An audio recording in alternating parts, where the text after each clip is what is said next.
2024 లేదా 25లో డిగ్రీ లేదా బీటెక్ చదివారా? సాఫ్ట్‌వేర్ జాబ్ కోసం ఎదురు చూస్తున్నారా? అయితే కోడ్ జ్ఞాన్ 100 డేస్ కోర్సులో చేరండి, జాబ్ సాధించండి. నమస్కారం ఉమా గారు. నమస్తే అమ్మా. కర్మ సిద్ధాంతం అంటే ఏంటి? ఎన్ని రకాల కర్మలు ఉంటాయంటారు? తప్పకుండా అమ్మా. మనం చాలా వీడియోస్లో కర్మ సిద్ధాంతం అంటే ఏంటి, అది ఏ ఏ రాశుల మీద, ఏ ఏ నక్షత్రాల మీద, ఎవరెవరి మీద, వ్యక్తుల మీద, రాశుల మీద, అంటే జీవరాశుల మీద ఎవరి మీద పడుతుందో ప్రతిదీ డీటెయిల్గా చూస్తున్నామండి. అసలు కర్మ సిద్ధాంతం అంటే ఏంటో తెలియనటువంటి వాళ్ళ కోసం మనం చెప్పుకుంటే అందులో 3 కర్మలు ఉంటాయమ్మా. సంచిత కర్మ, ప్రారబ్ధ కర్మ, ఆగామి కర్మ.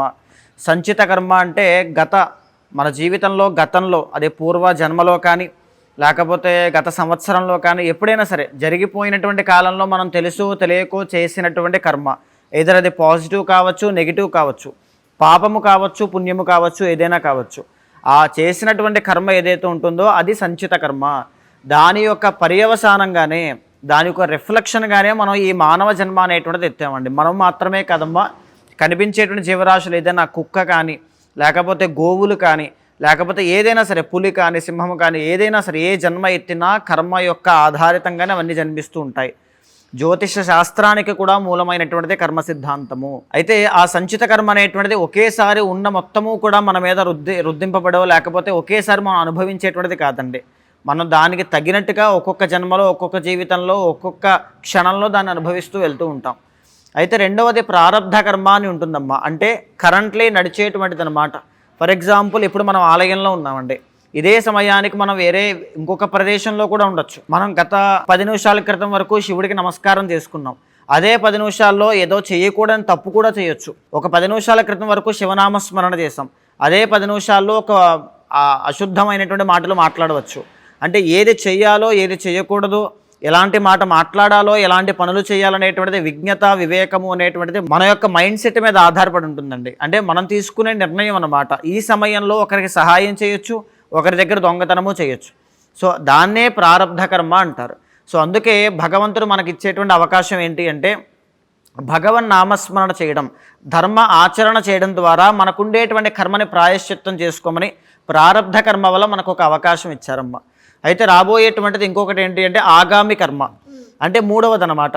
సంచిత కర్మ, ప్రారబ్ధ కర్మ, ఆగామి కర్మ. సో అక్కడ ఏదైనా మనకు బలమైనటువంటి ఒక పాపం మనం చేసి ఉన్నాం అనుకోండి. ఫర్ ఎగ్జాంపుల్, మన దగ్గరికి వచ్చేటువంటి క్లయింట్స్, నా దగ్గరికి వచ్చేటువంటి వాళ్ళు ఎవరైనా ఒక తీవ్రమైన అనారోగ్య సమస్య చిన్న వయసులోనే బాధపడుతూ ఉన్నారు.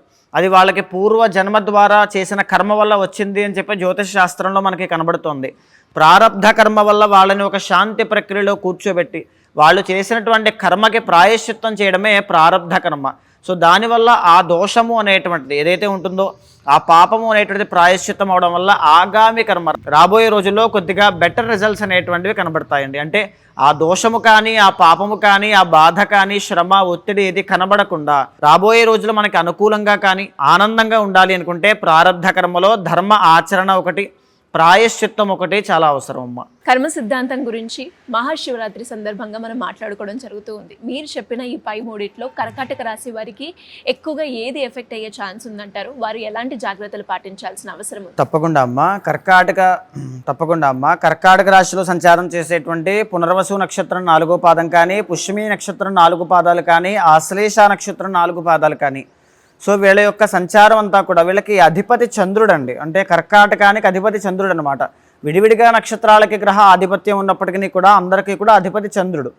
సో వీళ్ళకి మానసికమైనటువంటి ఒత్తిళ్ళు చాలా తీవ్రంగా ఉంటాయమ్మా. అంటే ఏంటి అంటే చాలా సెన్సిటివ్ పీపుల్. మెజారిటీ ఆఫ్ కర్కాటక రాశి వాళ్ళకి, ఉమెన్కి ఎస్పెషల్లీ మెరిటల్ లైఫ్లో ప్రాబ్లమ్స్ అనేటువంటివి ఉంటాయి. దానికి కారణం ఏంటి అంటే సప్తమ అష్టమాధిపతి శని భగవానుడు అవ్వడం. వాళ్ళ యొక్క వ్యక్తిగత జాతకంలో కర్కాటక రాశి వాళ్ళకి కర్కాటక లగ్నం అయి ఉండి సప్తమ స్థాన అధిపతైన శని వక్రగతిలో ఉంటే సంవత్సరం తిరగకుండా విడాకులు అయిపోతాయండి. ఈ మాట వాస్తవం అమ్మ. నేను ఎన్నో చూశాను, అంటే శాస్త్రం కూడా చెప్పినటువంటి మాట అది. సపరేషన్ జరుగుతుంది. వక్రగతి అంటే ఎందుకు? ఇమీడియట్ రిజల్ట్స్ అనమాట. శని మందగమనుడు జనరల్గానే, అంటే స్లో మూవింగ్ ప్లానెట్ అనమాట. వక్రగతిలో ఉంటే ఫాస్ట్గా రిజల్ట్స్ అనేటువంటివి ఇస్తారు కాబట్టి. సో ఖచ్చితంగా కర్కాటక రాశి వాళ్ళు, ఎస్పెషల్లీ ఆడవాళ్ళు, మ్యారేజ్ విషయంలో జాగ్రత్తగా ఉండాలి. ఆల్సో బిజినెస్ అండ్ పార్ట్నర్షిప్ అండి. వ్యాపారంలో నష్టాలు అనేటువంటివి ఎక్కువగా చూస్తారు. తెలిసి తెలియక ఇన్వెస్ట్మెంట్స్ పెట్టి దాంట్లో దిగి ఇబ్బంది పడడం కానీ, రెండోది ఏంటి అంటే పార్ట్నర్షిప్లోకి వెళ్ళి మోసపోవడాలు కానీ ఎక్కువగా చూస్తుంటారండి. సో వీళ్ళకి ఏంటి అంటే బంధువుల దగ్గర నుంచి వచ్చేటువంటి సమస్యలు కానీ, ఖర్చులు కానీ, ఒత్తిడి కానీ, శ్రమ కానీ, కష్టాలు కానీ ఎక్కువగా ఉంటాయి.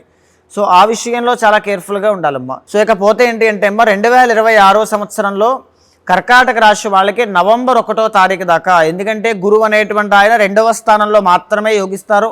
నవంబర్ 1వ తారీఖు దాకా గురువు అనేటువంటి ఆయన సింహరాశిలోకి రారు. కాబట్టి నవంబర్ 1వ తారీఖు దాకా గురుబలము అనేటువంటిది లేదండి.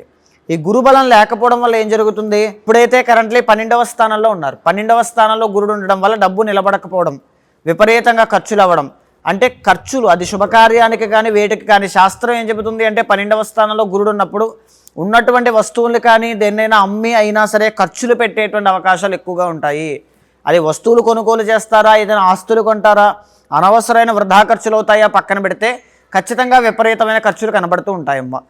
జూన్ 1వ తారీఖు తర్వాత నుంచి జన్మంలోకి గురుడు ఎంటర్ అవుతారు కర్కాటకంలోకి. దీనివల్ల ఏంటంటే సంపాదన నిలబడకపోవడం ఒకటి, కెరీర్లో ఒడిదుడుకులు రావడం ఒకటి, స్వల్పమైనటువంటి అవమానాలు కనబడతాయి. సో ఖచ్చితంగా జూన్ 1వ తారీఖు దగ్గర నుంచి నవంబర్ 1వ తారీఖు దాకా గురుబలం లేదు కాబట్టి జాగ్రత్తగా ఉండాలి. ఇదే కాదండి 2026 సంవత్సరంలో దీర్ఘ సంచారిత గ్రహాలైనటువంటి గురువు కానీ, శని కానీ, రాహు కానీ, కేతు కానీ కర్కాటక రాశి వాళ్ళకి ఫేవరబుల్గా లేరు. ఎందుకంటే గురువు అనేటువంటి ఇప్పుడు మనం చెప్పుకున్నాం నవంబర్ 1వ తారీఖు దాకా బాగాలేదు. శని ఎక్కడున్నారండి, 9వ స్థానంలో సంచారం చేస్తున్నారు ఈ సంవత్సరం అంతా కూడా. 9వ స్థానంలో శని యోగించరు. అష్టమంలో రాహుగ్రహ సంచారం నవంబర్ 25వ తారీఖు వరకు. నవంబర్ 25 తరువాత 7వ స్థానంలోకి వస్తారు. అప్పుడు కూడా రాహు యొక్క బలం ఉండదు. నవంబర్ 25వ తారీఖు దాకా కేతువు 2వ స్థానంలో ఉంటారు. 2 అనేటువంటిది విద్య అండ్ డబ్బు స్థానం. సో చదువుకునేటువంటి విద్యార్థులు ఎవరైతే కర్కాటక రాశి వాళ్ళు ఉంటారో, ధన సంపాదన పెరగాలి అని కోరుకుంటారో వాళ్ళకి ఈ సంవత్సరం కాస్త మిశ్రమ ఫలితాలే కనబడుతూ ఉంటాయి. కేతు అనేటువంటి ఆయన పెద్దగా అనుకూలంగా లేరు కాబట్టి మానసికమైనటువంటి ఒత్తిడి, ఆందోళన పెరుగుతుంది. డబ్బు అనేటువంటిది నిలబడకపోవడం ఇలాంటివి ఎక్కువగా ఉంటాయి. మానసికమైనటువంటి ఒత్తిళ్లు చాలా తీవ్రంగా ఉండేటువంటిది కర్కాటక రాశి వాళ్ళకండి. అయితే ఇందులో ఉండేటువంటి పునర్వసు నక్షత్రం 4వ పాదం వాళ్ళకైతే మెజారిటీ ఆఫ్ పీపుల్కి వృద్ధ వయస్సు అంటే చివరి వయసు వచ్చే ఈ యొక్క ఏజ్ పెరిగేంత వరకు కూడా 50 సంవత్సరాలు దాటేంత వరకు కూడా జీవితంలో సక్సెస్ రావడం చాలా లేట్ అవుతుందమ్మా. సో ఆ విషయంలో జాగ్రత్తగా ఉండాల్సిందే. పుష్యమీ నక్షత్రం, పుష్యమీ నక్షత్రం అంటే దేవతా నక్షత్రము, మంత్ర నక్షత్రము. ఈ యొక్క పుష్యమీ నక్షత్రం వాళ్ళంటేనే జనరల్లీ ఓవర్ కేరింగ్ పర్సన్స్ అనమాట, ఓవర్ ఎమోషనల్ పీపుల్. వీళ్ళ దగ్గర డబ్బులున్నా లేకపోయినా వీళ్ళని నమ్ముకున్న వాళ్ళు మాత్రం చాలా ఆనందంగా, చాలా హ్యాపీగా ఉండాలని కోరుకునేటువంటి వాళ్ళు అనమాట. సో వీళ్ళకే కొంచెం అన్నీ కూడా ఇబ్బందులు అనేటువంటివి కనబడుతూ ఉంటాయి. ఇఫ్ ఇన్ కేస్ పర్సనల్ చార్ట్లో స్ట్రాంగ్ యోగం ఉంటే 100% ఇప్పుడు నేను చెప్పినవన్నీ కూడా ఆ కర్మ అనేటువంటిది తగ్గడం, ఆ ప్రాయశ్చిత్తం అవ్వడం, ఏదో ఒక విధంగా ఓవర్కమ్ చేయడం జరుగుతుందండి. నేను చెప్పేటువంటిది 99% గ్లోబలైజ్డ్గా గోచారవశాత్తు జ్యోతిష శాస్త్రం చెప్పినటువంటి పుష్యమీ నక్షత్రానికి, ఆశ్లేష నక్షత్రానికి. ఇకపోతే ఆశ్లేష నక్షత్రం యొక్క వీడియోస్ మనం చూసి ఎంతోమంది అప్రోచ్ అయ్యి మెరిటల్ లైఫ్ కానీ చాలామంది ఉంటారు. జీవితంలో సెటిల్మెంట్ విషయంలో చాలా కేర్ఫుల్గా ఉండాలి, కోపాన్ని కంట్రోల్ చేసుకోవాలి, ఆవేశంతో నిర్ణయాలు తీసుకోకూడదు, మూడ్ స్వింగ్స్ అనేటువంటివి చాలా ఎక్కువ, డార్క్ ఫేజ్లోకి వెళ్తారు. అంటే మానసిక ప్రశాంతత ఉండదు, నిద్ర పట్టదు. వీళ్ళకి జీవితంలో నాకు ప్రశాంతంగా నిద్రపోతే చాలు అనుకుంటారండి ఒకానొక ఫేజ్లో ఆశ్లేష నక్షత్రం వాళ్ళు. ఇది వాళ్ళకి కనబడుతుంది. రెండోది ఏంటి అంటే వీళ్ళకి భౌతికమైనటువంటి విషయాల మీద ఎప్పుడూ సక్సెస్ రాదు, మెటీరియలిస్టిక్ థింగ్స్ మీద ఎప్పుడూ సక్సెస్ రాదండి. ఓన్లీ ఆధ్యాత్మికతలో మాత్రమే వీళ్ళు సక్సెస్ అవుతారు. ఎందుకంటే ఆశ్లేష నక్షత్రానికి వాళ్ళ చుట్టూ సర్పెంట్ ఎనర్జీ అనేటువంటిది తిరుగుతూ ఉంటుంది, దేవతా శక్తి.